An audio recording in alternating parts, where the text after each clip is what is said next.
Ladies and gentlemen, good day, and welcome to the Indian Energy Exchange Q4 FY26 Results Conference Call hosted by Axis Capital Limited. As a reminder, all participant lines will be in the listen-only mode, and there will be an opportunity for you to ask questions after the presentation concludes. Should you need assistance during this conference call, please signal an operator by pressing star then zero on your touchtone phone. Please note that this conference is being recorded. I now hand the conference over to Mr. Rohan Ghiwala from Axis Capital Limited. Thank you, and over to you, sir. Thank you. Good afternoon, ladies and gentlemen. On behalf of Axis Capital, I'm pleased to welcome you all to the IEX Q4 FY26 earnings conference call. We have with us the management team of IEX, which is represented by Mr. S.N. Goyal, Chairman and Managing Director, Mr. Vineet Harlalka, Chief Financial Officer, Ms. Aparna Garg, Head, Investor Relations and Corporate Communications, and Mr. Aditya Wali, Investor Relations. We will begin with the opening remarks from Ms. Aparna, followed by an interactive Q&A session. Thank you, and over to you. Hi, good afternoon everyone, and welcome to the IEX earnings call for the fourth quarter and full fiscal year 2026.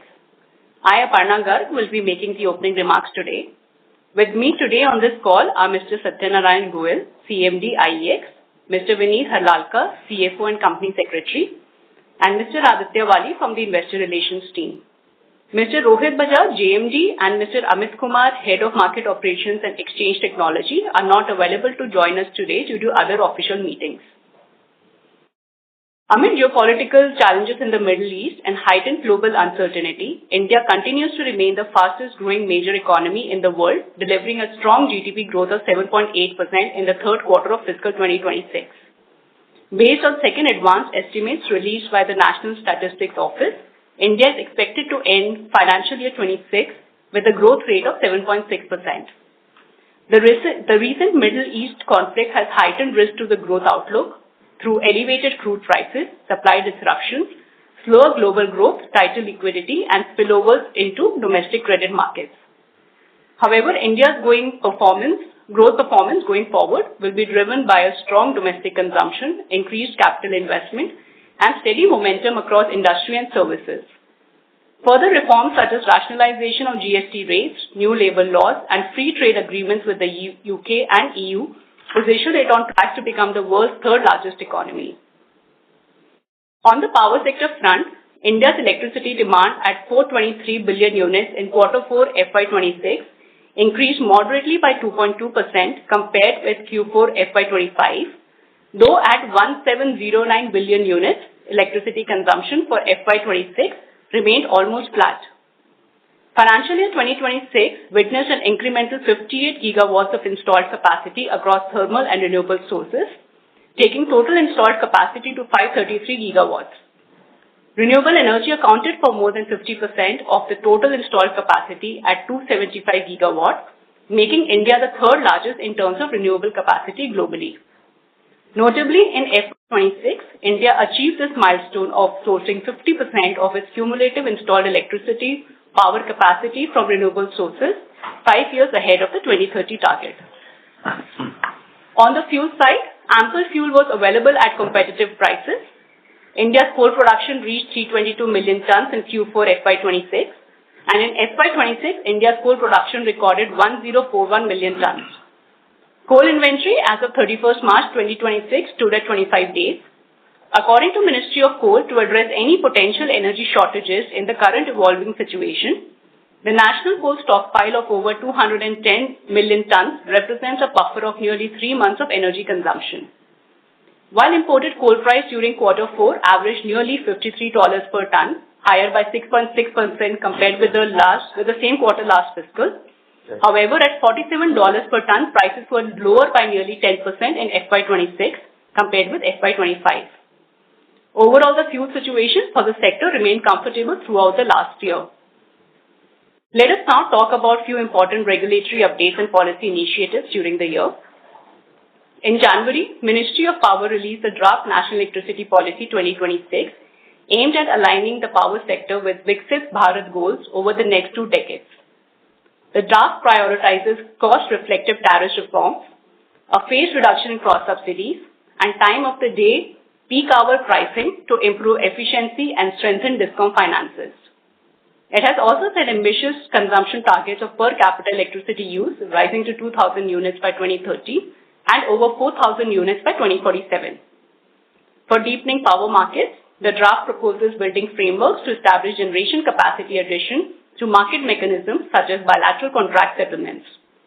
It further outlines use of standardized contracts to be executed on power exchanges and possibility of electricity from long-term PPAs to be routed through power exchanges or any other platform recognized by the CERC.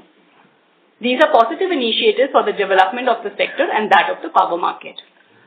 Key amendments have been proposed to the Draft Electricity Amendment Bill 2025, wherein state electricity regulatory commissions have been empowered to determine tariffs suo motu to ensure timely cost recovery and avoid delays.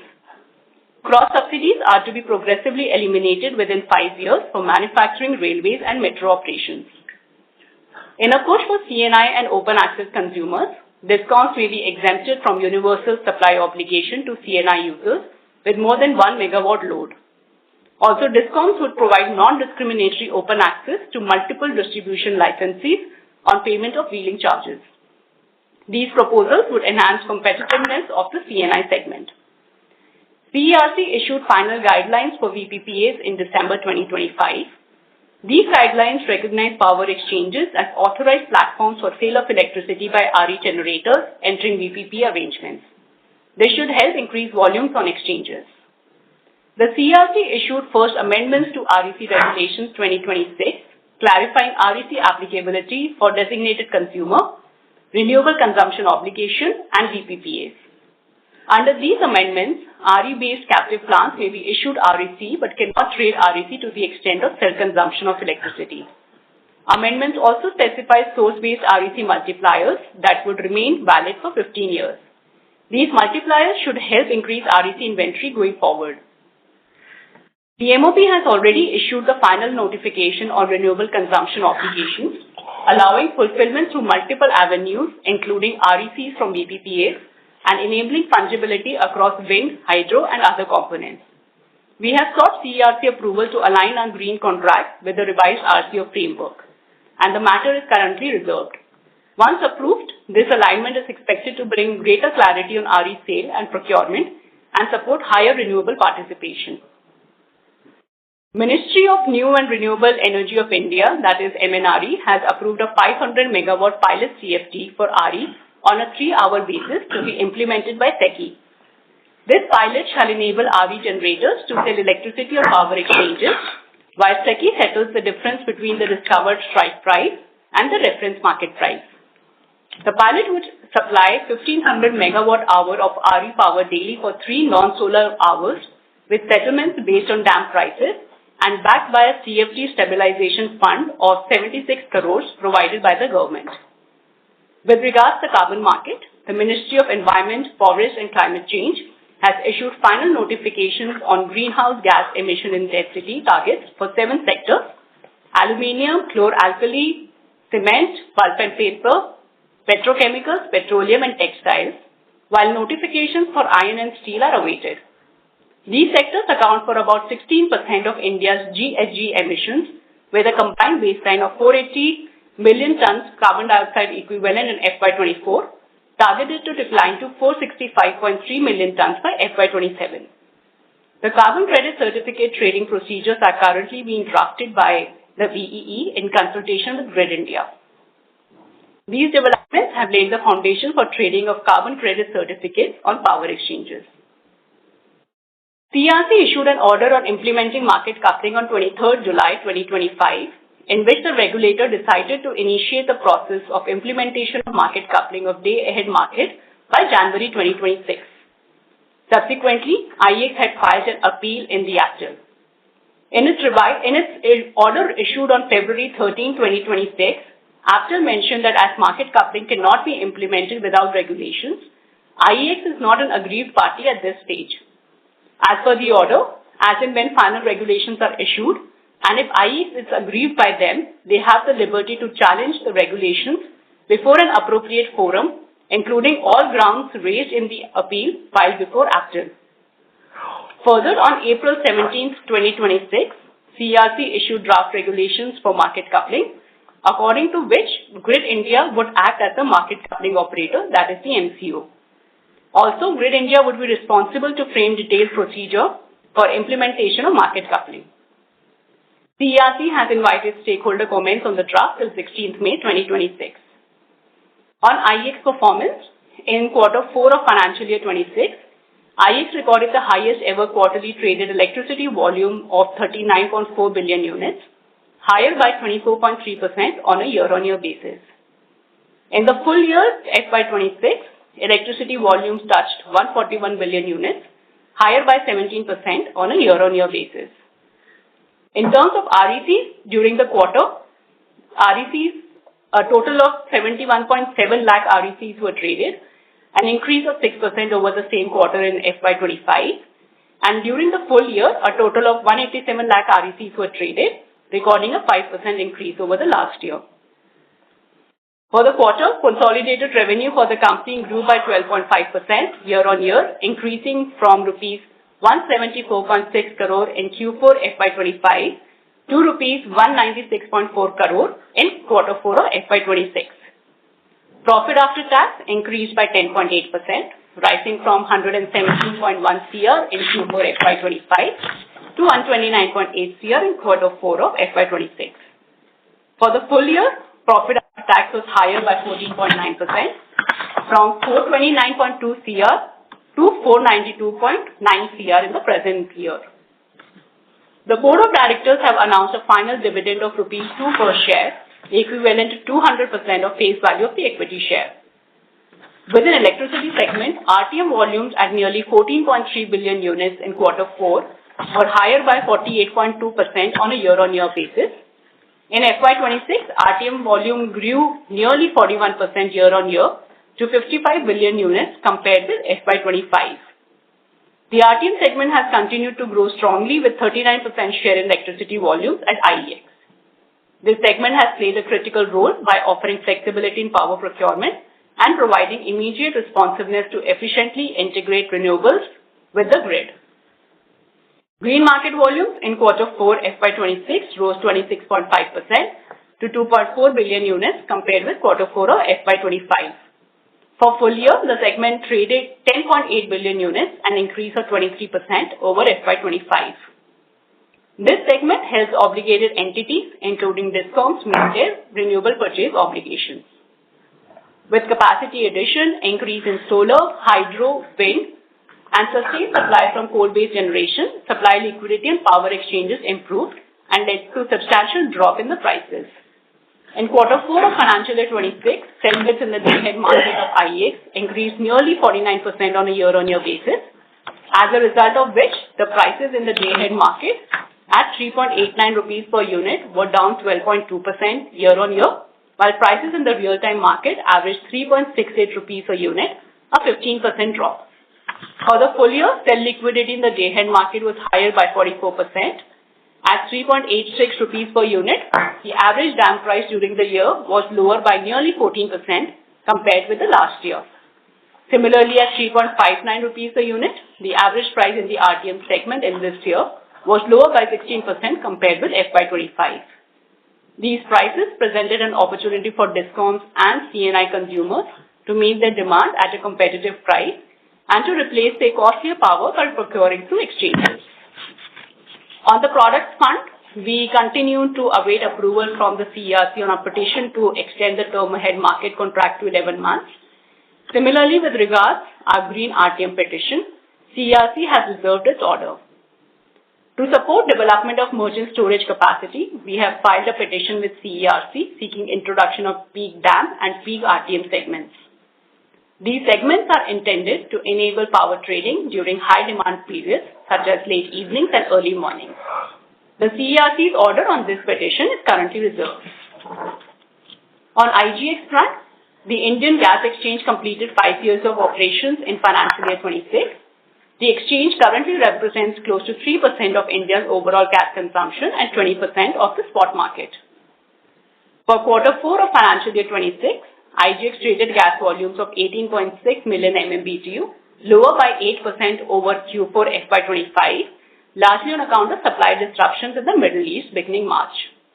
For the full year, IGX traded gas volumes of 76.8 million MMBTU, a growth of 28% on a year-on-year basis, led by demand from domestic gas producers, heightened power demand, and demand from city gas distribution. IGX recorded a profit after tax of 9.4 crore in quarter 4 FY26, which was higher by 5.4% compared with 8.9 crores in Q4 FY25.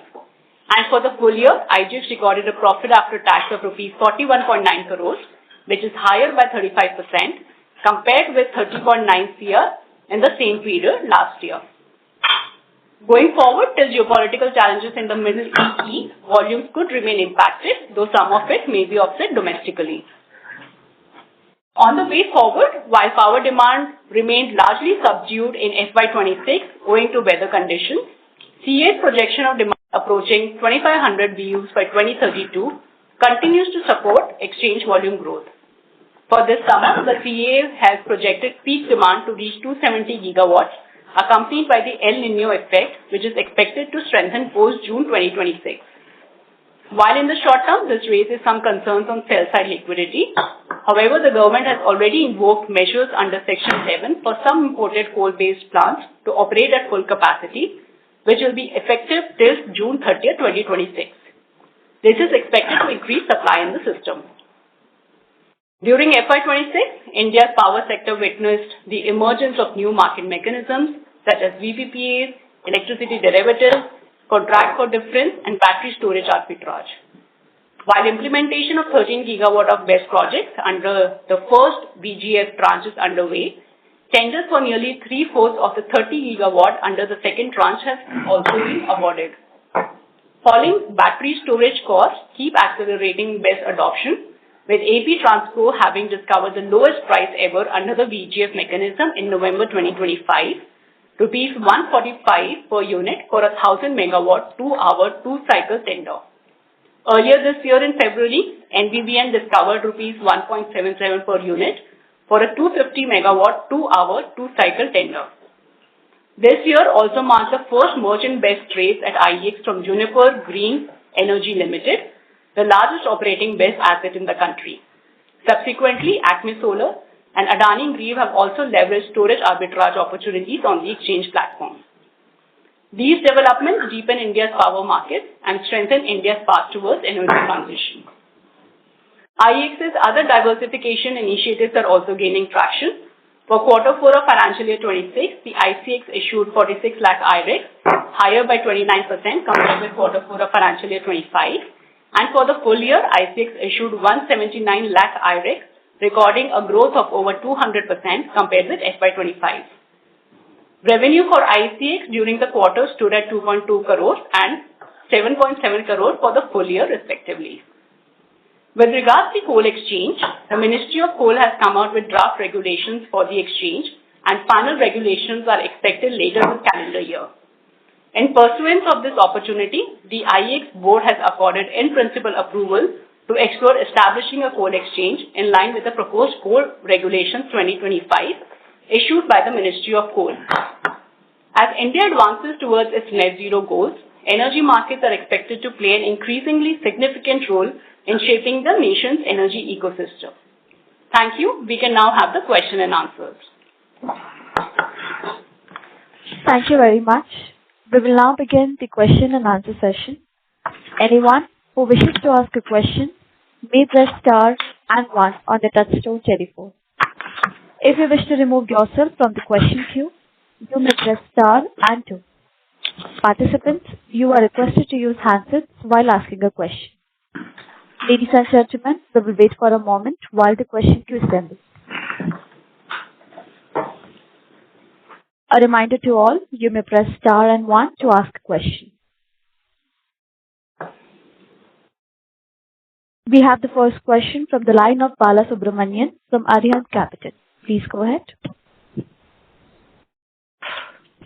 Good afternoon, madam. Thank you so much for the opportunity. Madam, I'm trying to understand our coal exchange, ICX, and mineral exchange. It's as part of diversifications.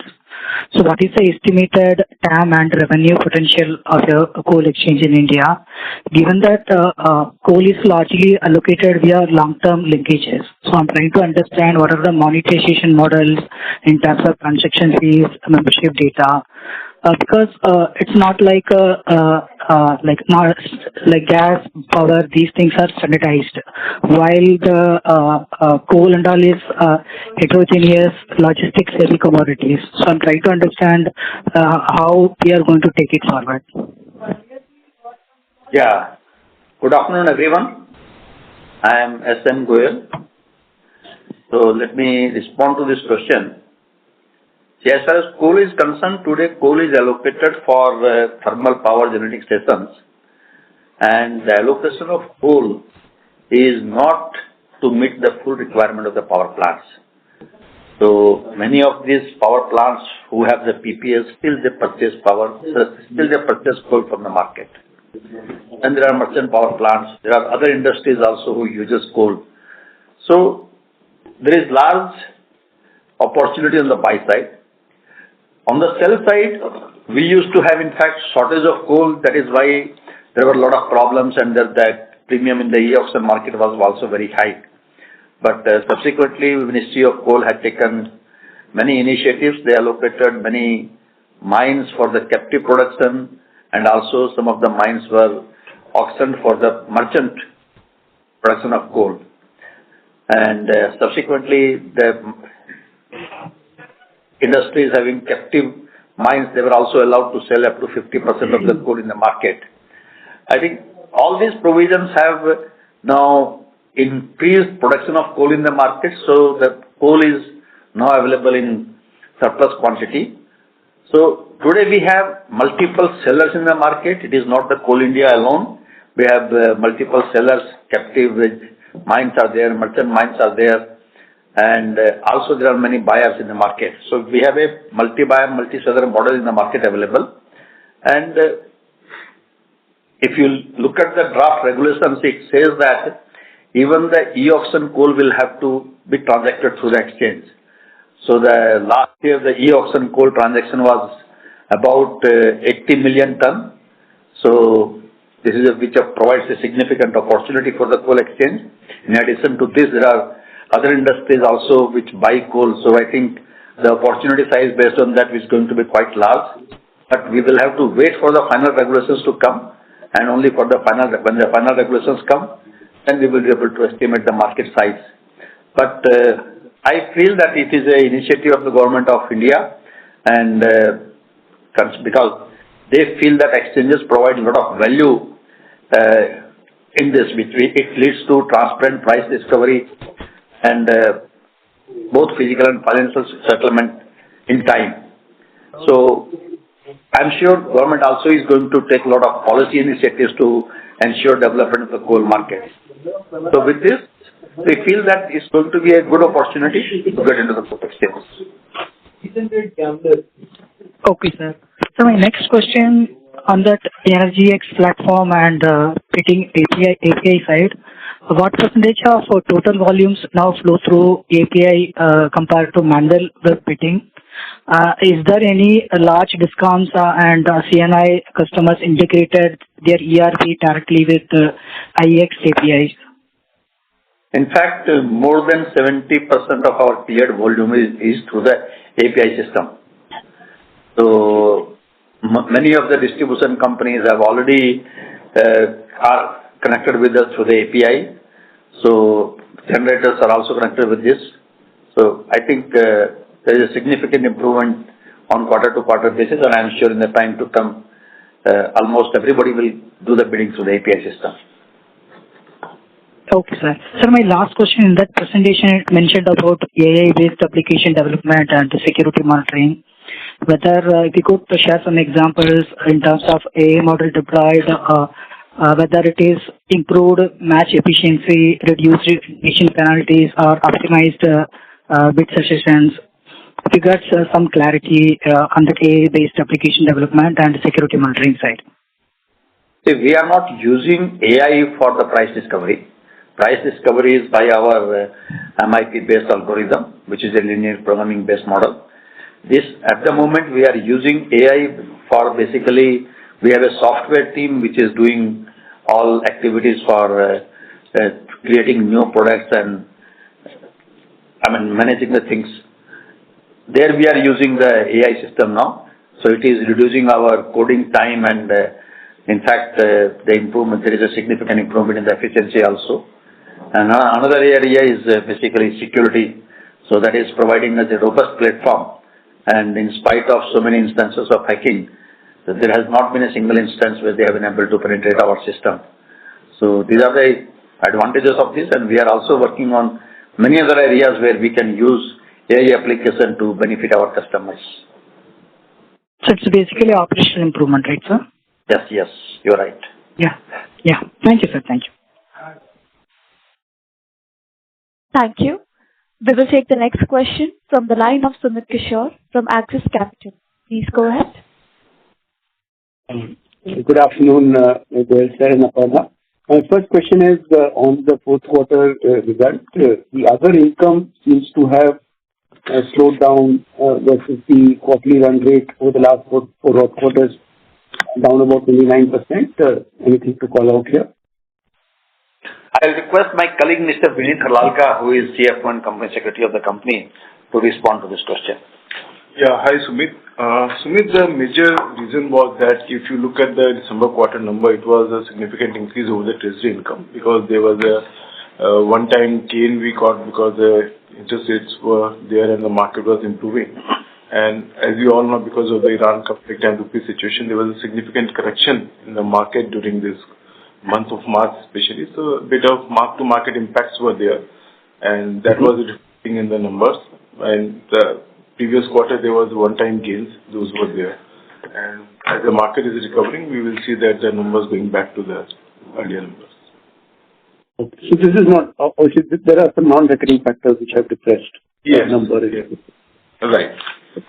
Okay.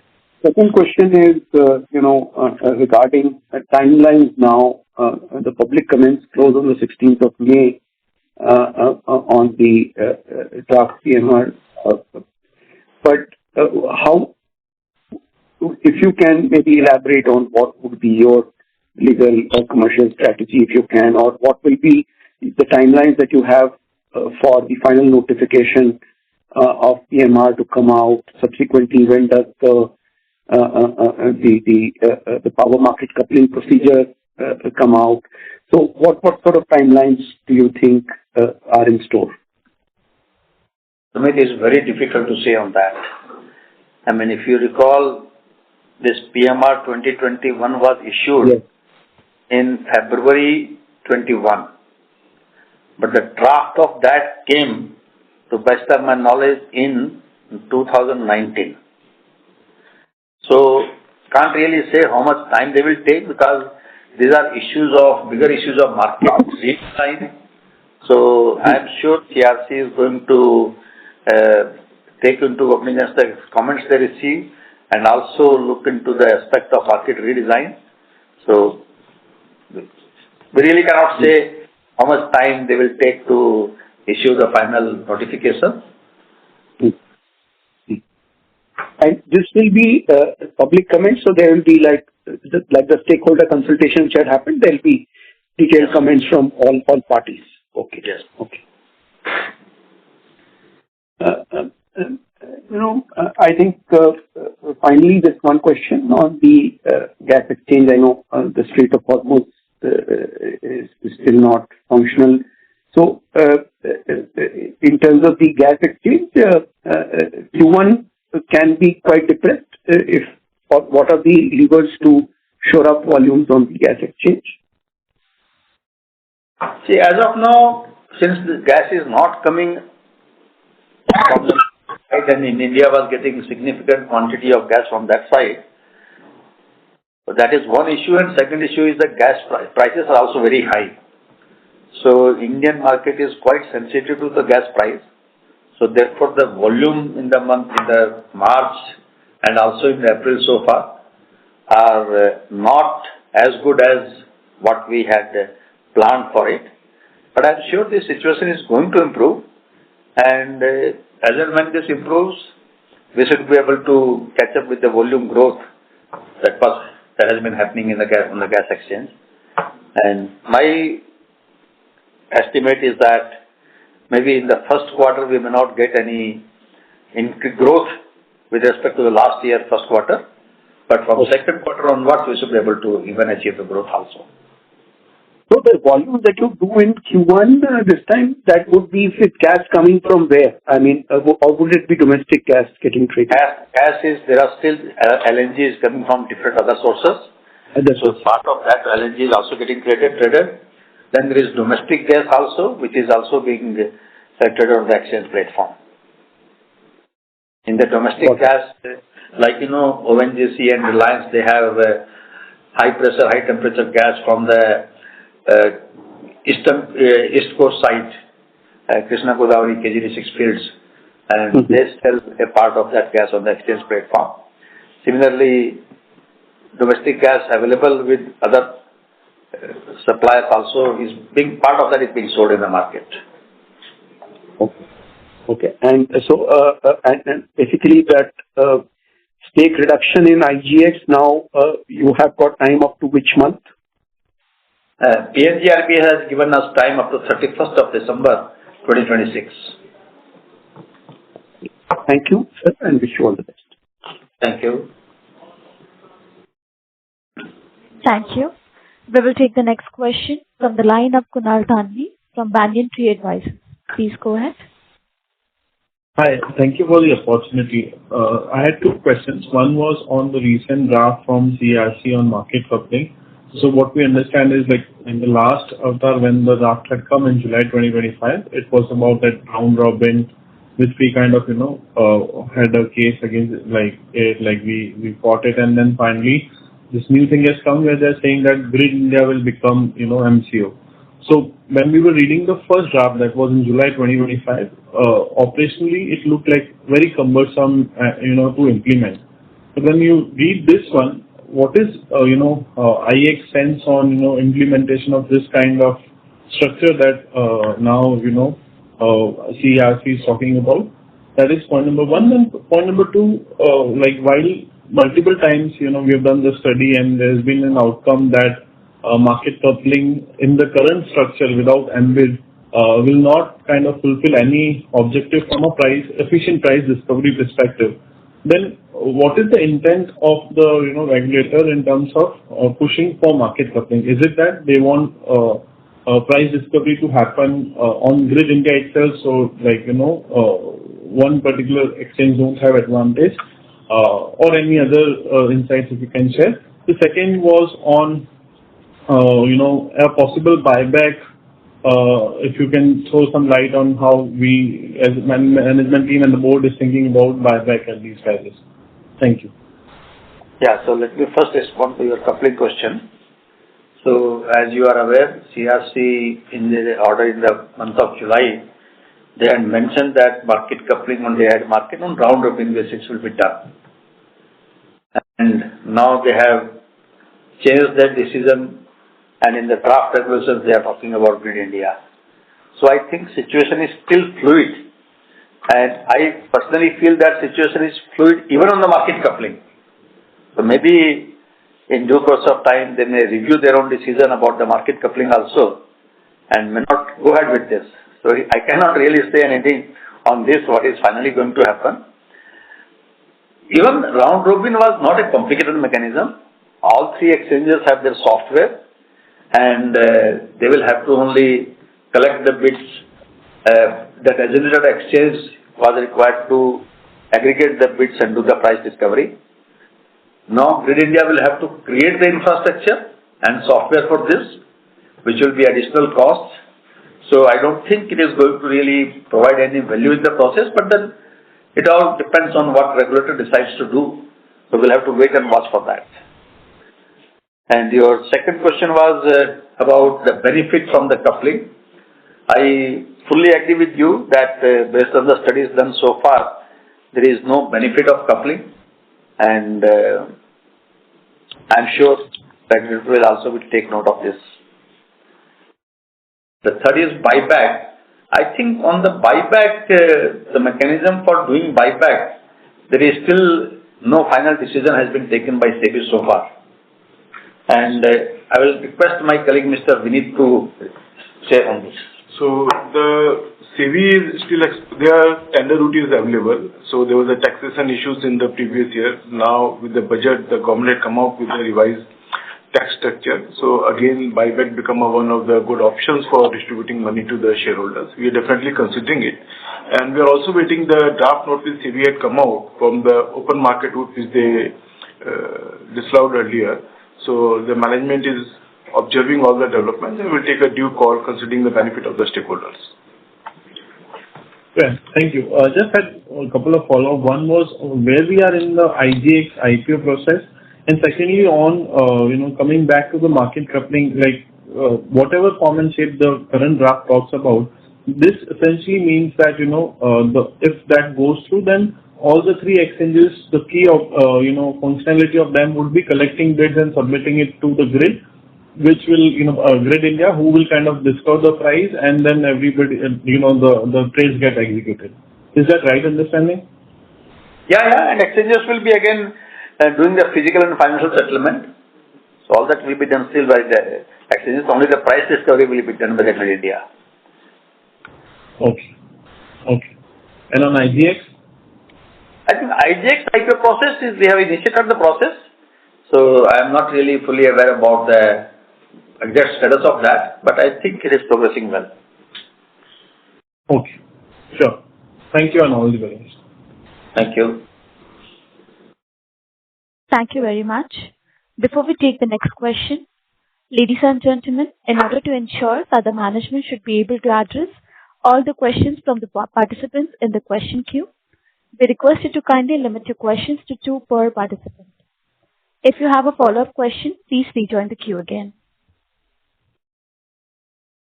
We will take the next question from the line of Pravin Vishesh from PPFAS Mutual Fund. Please go ahead. Good afternoon, sir. So my first question was on the coal exchange opportunity we are studying. So here, logistics in coal is usually a bottleneck, right? Because in many cases, the landed cost of coal for the user increases significantly because of the logistics cost. So from an exchange point of view, more than just price discovery, what are we adding in terms of building efficient logistics network? Yeah, in case of coal, there are many challenges. Quantity, quality, and the transportation, all these are issues. So we'll have to work on all these things. I think logistic is definitely a very, very important part of it. So initially what we intend to start is that maybe the buyer will have to make their own arrangement for lifting the coal. We will discover the price, finalize the price, and then make arrangement. Ensure that the coal is available to him at the loading point of the right quality. And then he will have to make their own arrangement for lifting the coal. And subsequently, when we are able to finalize arrangements with the railways for supply of coal to the exchanges also, then maybe we can provide that service also. Got it, sir. And so my other question was regarding the clarity that we received regarding coupling. So at least there is some clarity compared to before. So how are the trading participants reacting to what is happening? So I understand from an exchange perspective there can be some changes, but what are the trading participants reacting? And given that we have been maintaining long-term relationships with a lot of these traders and trading participants, how are they reacting to this? And I don't think there is going to be any change in their working. They will continue to submit their bids to the exchanges. And it is only that from the exchange operation, just the price discovery function is being taken. Otherwise, the rest of the job will continue to be done by the exchanges only. And what initiatives are being taken to ensure that these relationships with our exchange continues? Point is, it is from the last 18 years, we are doing only one thing, the relationship building with our customers. And we will continue to do that. And that is why we have a strong and customer base with the company. and customer loyalty.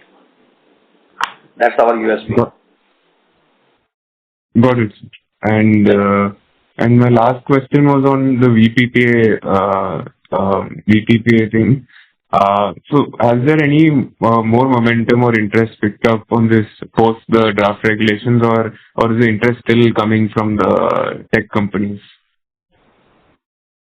Not significant so far, but let's see. Maybe with the data centers coming into the market or some multinationals taking some interest in this, something should happen. Okay. Thank you. Thank you for taking my questions. Thank you. Thank you. We will take the next question from the line of Ketan Jain from Avendus Spark. Please go ahead. Thank you. Good afternoon, sir. If you can help us explain the new SECI tender of the contracts for differences, how does it help exchanges, and what's the basic framework? Yeah, as per that contract, SECI will contract certain battery capacity at a fixed price, and that gentleman will sell that power in the market. The important part is this: so that battery capacity will be selling power in the day-ahead market. So exchanges will get that liquidity, that 500 megawatt power for 3 hours will be available for sale in the exchanges. So that's the benefit which the exchanges will get.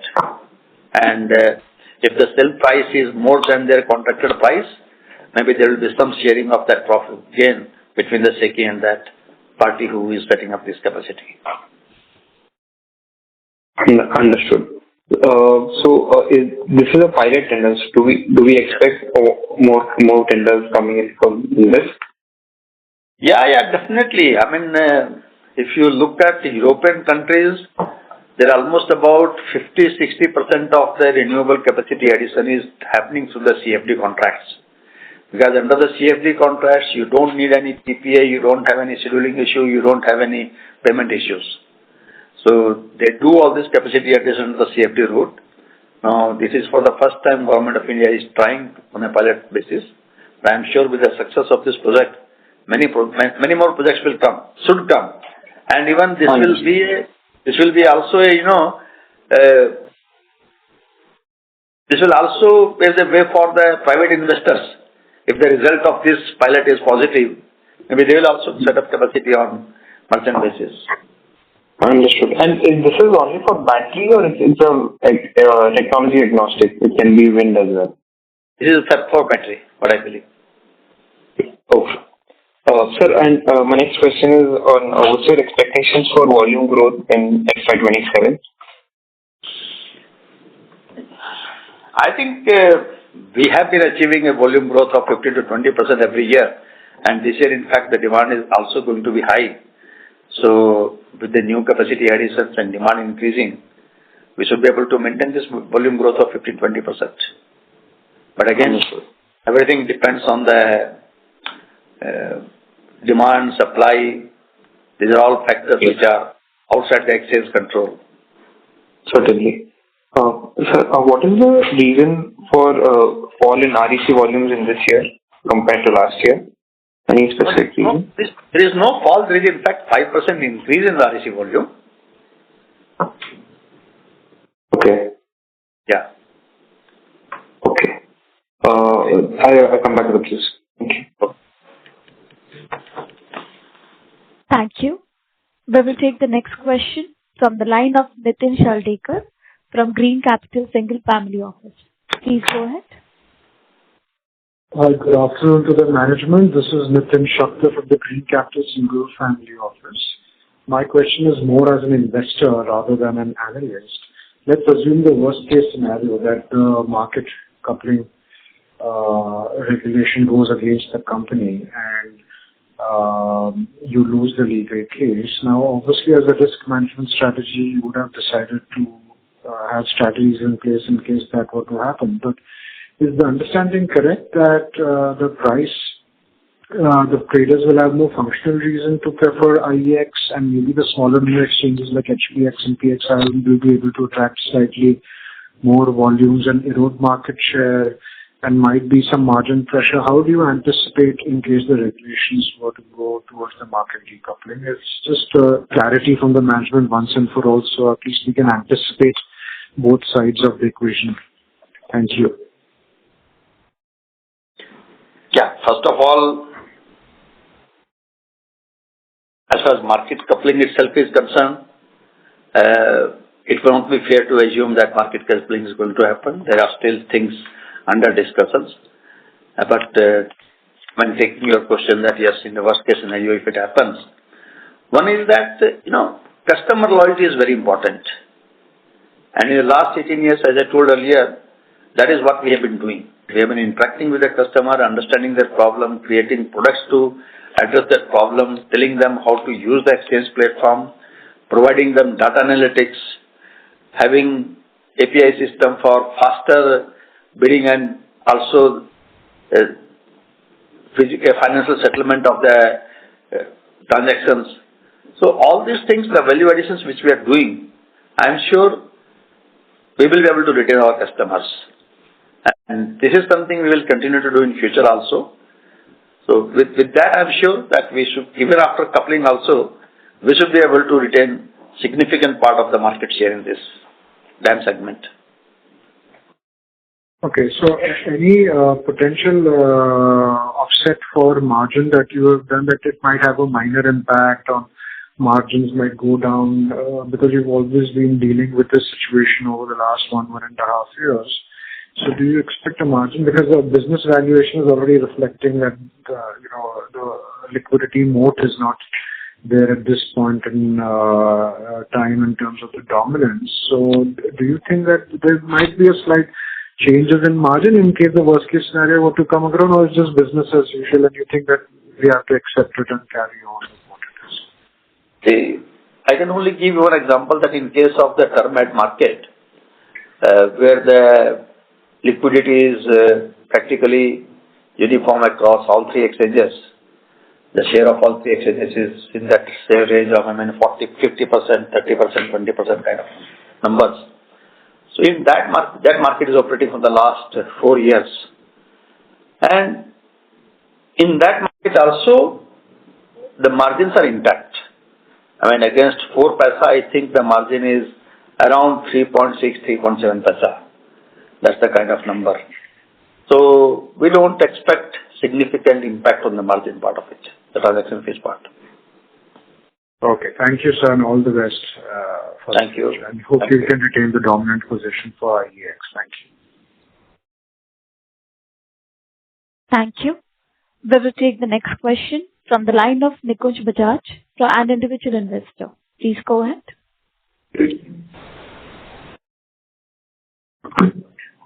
Okay, so the question here is, IEX basically will, assuming that the guidelines comes into place, the IEX will have to forward the bids to Grid India.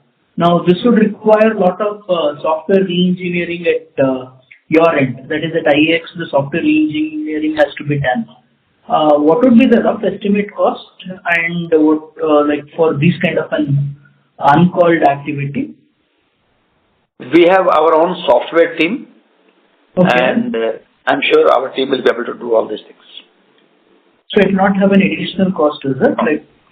No additional. Okay, thank you. Thank you.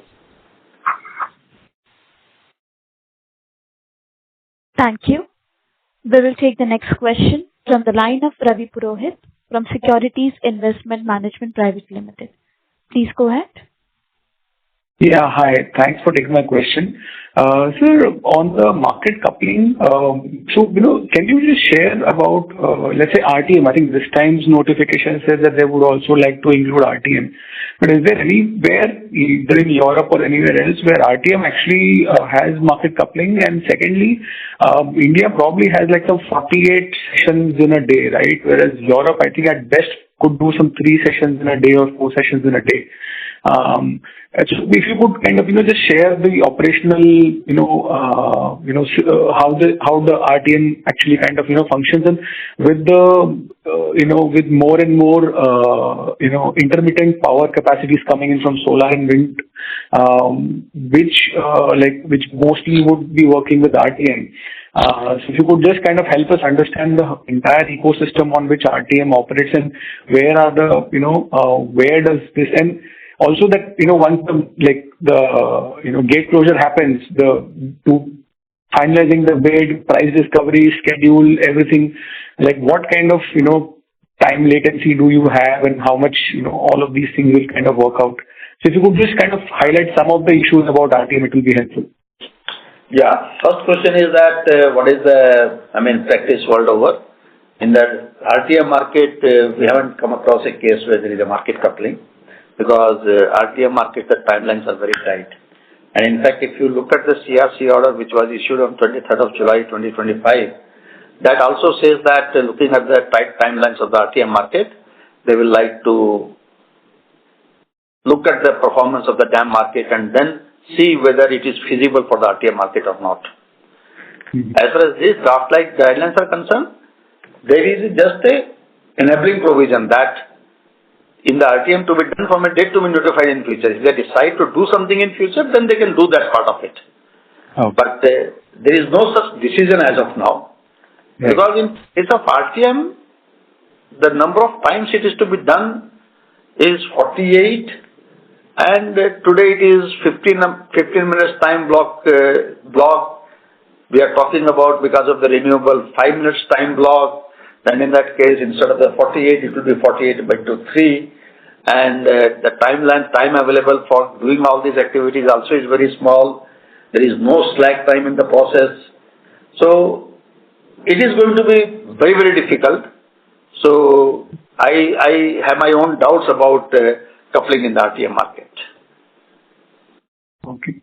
And so right now, if suppose there is some issue, so in let's say in stock market parlance, when there is a trade which goes wrong, there is some auction or there is some settlement happens. Right? What happens in a power market when an RTM trade kind of does not get through, or something happens during that period? In current situation, and suppose if some were to kind of add this additional latency period of, doing it between 3 exchanges, giving it to MCO coming back, it just sounds too complicated, right? As in, or I don't know if it is like.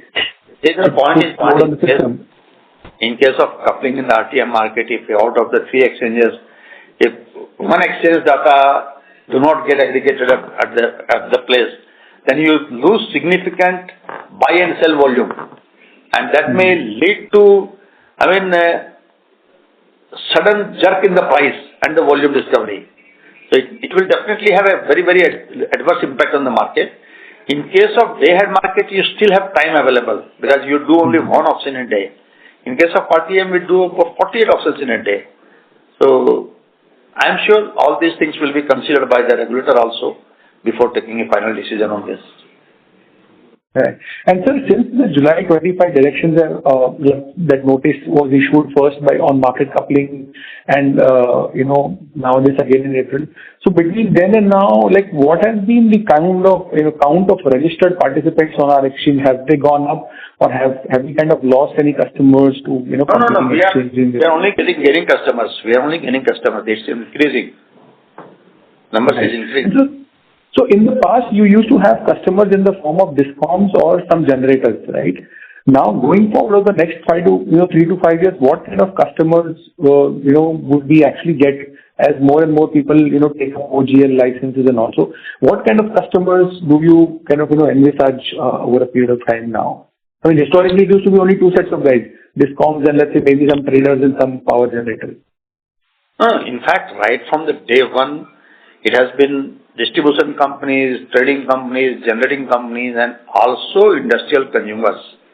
Because open access consumers also do significant transactions through the exchange platform. And these industrial consumers, it is not only that they buy power to optimize their cost, but there are also many industrial consumers who have the captive generation, and if their captive generation is not working, then they purchase power from the market to take care of the outage of the unit. And there are cases when the industry production is not up to the 100% and they have surplus power available, they sell that power. So we have more than 5,000 industrial consumers who are using with us. And now the renewable generators are also coming to the market. The renewable generators, the battery suppliers. So the number is increasing every day, in fact. Okay. Great. All the best, sir. Thank you. Thank you. We will take the next question from the line of Lokesh Manik from Vallum Capital. Please go ahead. Yeah, hi, good afternoon, sir. Am I audible? Yes, good afternoon. So my first question was on the coal exchange. So if you can just give us a sense of what would be the current spot market in India in the coal industry, just to get an idea of the opportunity size. At present, almost about 80 to 90 million ton of coal is being sold through the e-auction route, which is, you can say, the super market. Right. So, and in addition to that, we are also importing almost about 150 million ton of coal for the power generation. So, with increase in the domestic production, that market also should get replaced by the domestic coal market. The opportunity as of now is big. Let's see what is the final notification. So this should be higher than the gas, because gas is 12% today at spot. And what you just mentioned, this turns out to be about 20-25% spot in coal. Import plus e-auction. No. That's a fair assessment? What I said is, at present it is almost about 15% is in the spot, in the case of coal also. Okay, 15%. Okay. Yeah. Okay. Great. So my second question was more a clarification. So as we understand, in 22 when the new Renewable Energy Act came in, it gave a lot of leeway to CNI customers, especially for open access, where earlier thermal, buyers were facing a problem where different states had different charges for open access. For green energy, this was sort of relaxed. It was conditioned upon intrastate exchange of power. Do you expect that power also to come onto the exchange now as green energy comes in, installation increases, intrastate without open access hurdles? Yeah, we have already started seeing that happening now. And as a result of that, our volume in the GDAM market is in fact increasing every year. So last year the number I think was about 10 billion units in the case of the GDAM market. Can you give me a number? Correct. According to you. And this number is increasing. And there is an increase of almost about 7% with respect to last year. So the green energy participation in the exchanges are increasing. Okay. And you also have a tailwind coming on that when the renewable energy installation happens, if it gets commercialized prior to the timeline, then they can come on the exchange and sell it. Yes. Before. So that benefit is also still continuing, or you are seeing some slowdown? Yes, it is continuing. Okay, so that will continue as long as we have good installations coming in on the solar. Definitely, because they get the benefit of also, if they are selling power in the conventional market, they can get the RECs. If they are coming in the green market, then they get the premium of the green market. Understood. Sir, my last question was for the coal exchange. Even MCX has filed an application for coal exchange. So I understand they will be in the financial space, that is the derivatives. We will be in the spot. Do we have any agreement with them similar to the electricity futures? We don't have any such agreement. But let's see. I mean, we are waiting for the final regulations to come, because only after final regulations you can really estimate what is going to be the market size. And then maybe we'll see. Correct. So lastly, how is the electricity futures developing? Have we started to receive some revenue from there in electricity futures? Quantum in that is not significant. So the revenue share is not meaningful. Okay. Got it. That's it from my side, sir. Thank you so much. Thank you. Thank you very much. Ladies and gentlemen, we will take that as the last question for today. And with that concludes the question and answer session. I now hand the conference over to Ms. Aparna Garg for closing comments. Over to you, ma'am. Thank you, everyone. I would like to thank each one of you for being a part of today's call. We at IEX remain committed to contribute to the development of a sustainable and energy-efficient future for India. Have a wonderful evening. Thank you. Thank you, members of the management. On behalf of Axis Capital Limited, that concludes this conference. Thank you all for joining us, and you may now disconnect your lines. Thank you.